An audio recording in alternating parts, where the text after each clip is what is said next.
take a walk with me, will you? Alright, so it's been a while now, everybody.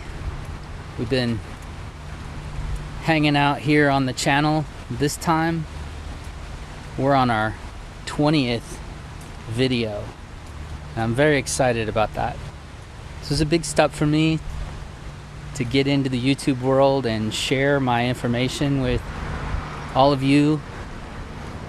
My hope is that it helps you in the long run, whether it's a short video, a long video, that you get something out of that and that you're able to apply it in your daily life. That's probably one of the most important things as far as I'm concerned is, yeah, there's lots of information that you can get out there, but is the information useful? Do you have tools on a daily basis that are helping you with some of the problems that you're facing?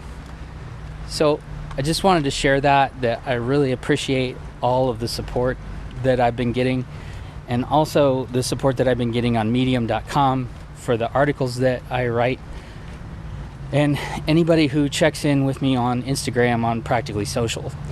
This channel's not monetized.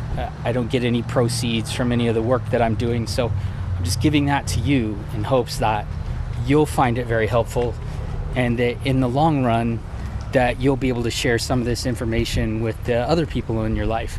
Or you could say, hey, I know a guy, he's a therapist, he's got the Practically Social channel, and he has a video on that. So I would hope it would be very helpful to you in that regard, not just for yourself, but to share with others, and then also to kind of increase our community, increase the mental health awareness that we need so badly in the United States and really all parts of the world. And then also that it would reduce some of the stigma, that people are not afraid to ask for help.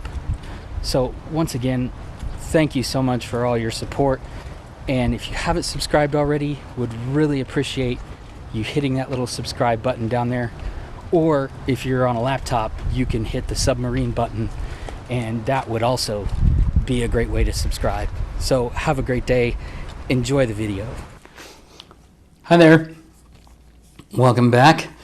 Today I want to take some time to talk about rationalizing versus being rational. So I'm going to write that up on the board here.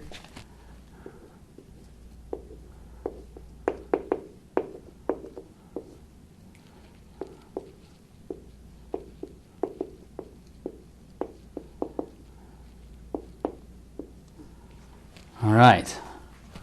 Rational. What does it mean when we're being rational?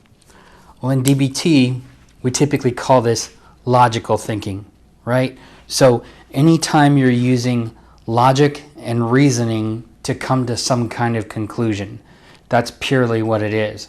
So if I gave you an example of doing something rational and I said I had $3,000 in my bank and I need to use $2,800 of it for bills that I have, then the rational decision would be something along the lines of, I'm going to pay my bills with that money instead of going and spending it on a vacation or something that I'd like. So I hope that's a clear example for you. Secondly, rationalizing. Rationalizing is when we're using our rationale or our rationality, our logic and our reason to try to justify something that really isn't rational. Okay? If I keep getting involved in toxic relationships all the time, then how rational is that? What have I learned from it? So what people will say is, rationalizing, they'll say, well, it's okay that I get involved in toxic relationships because I'm always giving someone a chance. I have a big heart. There's things I want to find out about this person. Maybe this person will be different from all the other people that I have dated or been in relationships with. So that's one issue that people have when they're rationalizing. Another way that people use rationalizing a lot of times is with substance use. I've talked about this before. So they might say things like, my drinking isn't that bad, or, well, I can still go to work every day. On the other side, they don't see that the rational part of this is they're not paying any attention to their family. Maybe they've gotten a couple DUIs and gone to jail. Maybe they just don't feel comfortable with themselves unless they're drinking. So they're waiting every day to get to drinking or to drug use or those kinds of things.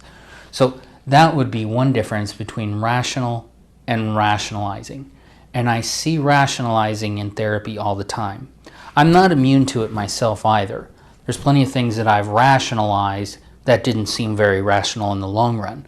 So it doesn't mean we're perfect. It just means that we're trying to be able to tell the difference between rational and rationalizing. Okay? So rationalizing typically is going to involve more of your emotions. This feels good to me. That's why I do it. This feels good to me. It's not a good idea. This has burned me before. Those kinds of things are what I'm talking about. So I hope that there is a pretty clear example in there about the difference between these two things. And just remember, we're using our emotions a lot when we're rationalizing. In DBT, we talk about emotional mind,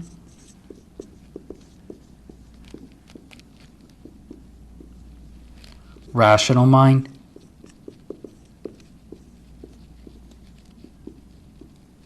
and then we have what we call wise mind.